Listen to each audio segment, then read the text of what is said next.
मंच पर बैठे हमारे आचार्य बंधु संगीत दे रहे हैं, उनके साथीगण मेरे अमरीश जी, भाई जगदम्बा प्रसाद जी, अंकित वर्मा जी और हमारे इस ब्लॉक पसिगुआ के जो नए समन्वय के रूप में गठित किए गए भाई श्री गुप्ता जी और इस युवा पीढ़ी को गति देने वाले भैया दीपक गुप्ता जी और भी सामने बैठी हमारी श्री देवी स्वरूपा माताओं बहनों और इस विद्यालय के प्राचार्य आचार्य व प्रबंधक महोदय सभी को हमारा प्रणाम स्वीकार हो, सभी को वंदन अभिनंदन।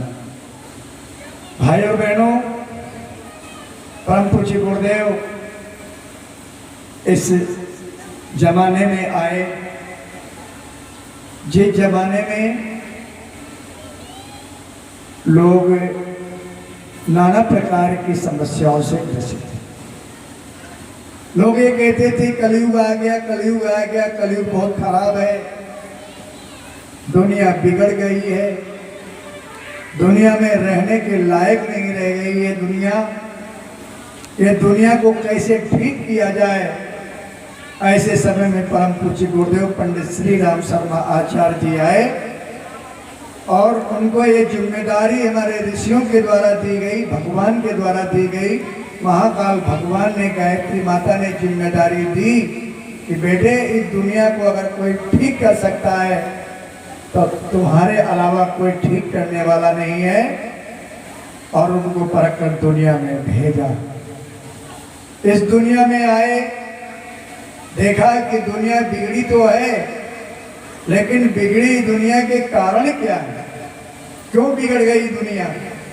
तब देखा आदमी की बुद्धि खराब हो गई, आदमी के विचार गिर गए हैं, विचार खराब हो गए हैं, और विचार खराब होने की वजह से वातावरण दूषित हो गया है। जहाँ हवा भी जहरीली है, अनाज भी जहरीला है और पानी भी जहरीला हो गया है, और जहाँ पर विचार भी जहरीले हो गए हैं, हर जगह से जहर ही जहर आदमी को मिल रहा है। कैसे ठीक किया जाए? ठीक करने के उन्हें दो उपाय, दो माध्यम बनाया। एक तो गायत्री माता, जो गायत्री माता कहते कभी स्वर्ग में रहने वाली थी, उनको इस धरती पर लाए थे कौन? गंगा माता को लाए थे राजा भगीरथ जी। उसी प्रकार से परम पूज्य गुरुदेव ने गायत्री माता को जन जन की माता बनाया, घर घर की गायत्री माता बनाया। उसके लिए 24 लाख के 24 महापुरुषों ने संपन्न किया। आसानी से गायत्री माता घर घर नहीं पहुंची है मेरे भाई बहनों। वो गायत्री माता थी, वो गायत्री मंत्री जो ब्राह्मणों के अलावा अगर किसी के कान में कहीं पड़ जाता था तो कहते शीशा पिघला के डाला जाता था, जीभ काट ली जाती थी, इतनी यातनाएं सहते थे लोग। और उस गायत्री माता को जन जन की गायत्री माता बना दिया। जो यज्ञ आज भी अगर यज्ञ कहीं होते हैं, लोग कुंड बना लेते हैं और अदर कास्ट वाले से कह देते हैं भाई साहब आप यज्ञशाला की परिक्रमा कर लो और प्रसाद ले लो, अपने घर जाओ। यज्ञ करने का अधिकार नहीं है? हाँ, यज्ञ करने का अधिकार नहीं था। और गुरु जी ने इतना आसान कर दिया है कि चाहे जिस जाति के आप हो, चाहे जिस बिरादर के हो, चाहे जिस धर्म को मानने वाले हो, सभी लोग स्वाहा करने के अधिकारी हैं, सबको अधिकार मिल गया। आपने देखा सुबह आप बैठ करके, सभी लोग बैठ करके यज्ञ किए, किसी ने नहीं पूछा आपकी जात की हो बहन जी, आपकी जात के भैया जी हो, आप हिंदू हो कि मुसलमान हो, आप सिख हो कि ईसाई हो, किसी ने पूछा? मोहम्मद लोग भी आकर के बैठ करके हवन करते हैं, सरदार सिख लोग भी करते हैं, और पूरी दुनिया मानने लगी है। अभी कुछ शेष बाकी रह गया है और वो समय आ रहा है तो सारी दुनिया इसको स्वीकार करेगी कि गायत्री और यज्ञ के माध्यम से ही दुनिया बदल सकती है, और कोई उपाय नहीं है। विचार ठीक होंगे तो फिर वातावरण ठीक हो जाएगा।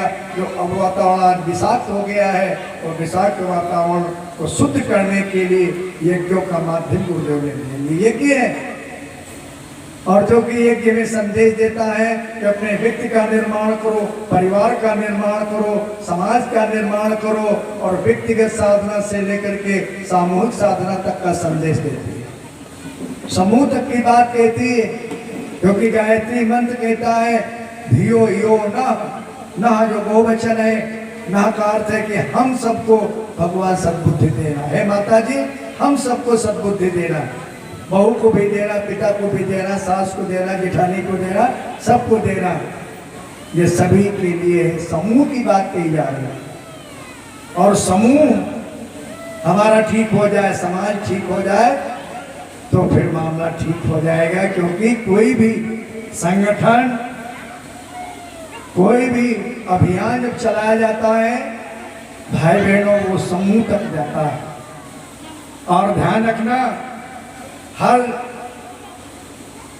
लोगों के यूनियन है, सबकी समितियां बनी है, सबके संगठन बने हैं।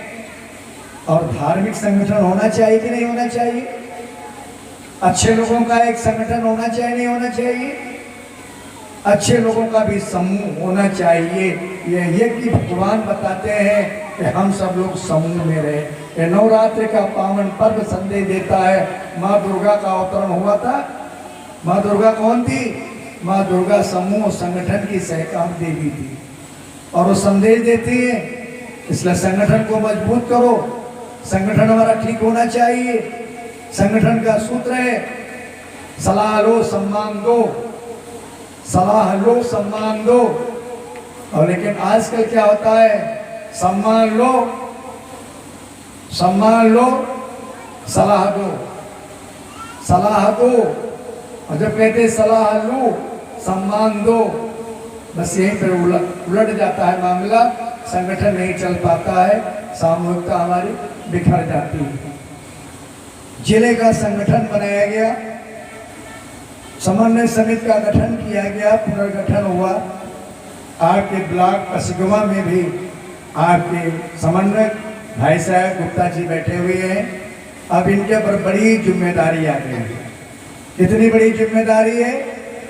आपको आप अपने ब्लॉक के प्रत्येक गांव और प्रत्येक घर तक गुरुदेव का संदेश पहुंचाना है। इतनी बड़ी जिम्मेदारी है।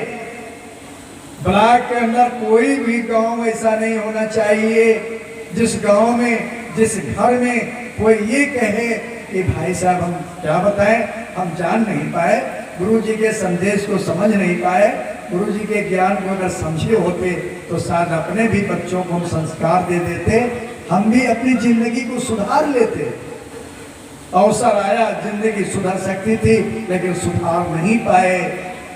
क्यों? क्योंकि जानकारी नहीं थी। ये जानकारी की जिम्मेदारी भाई साहब के कंधों पे आ गई। अब भाई साहब के लिए बहुत बड़ा काम है, लेकिन सिस्टम के तहत चलेंगे तो भाई साहब के लिए आसान है।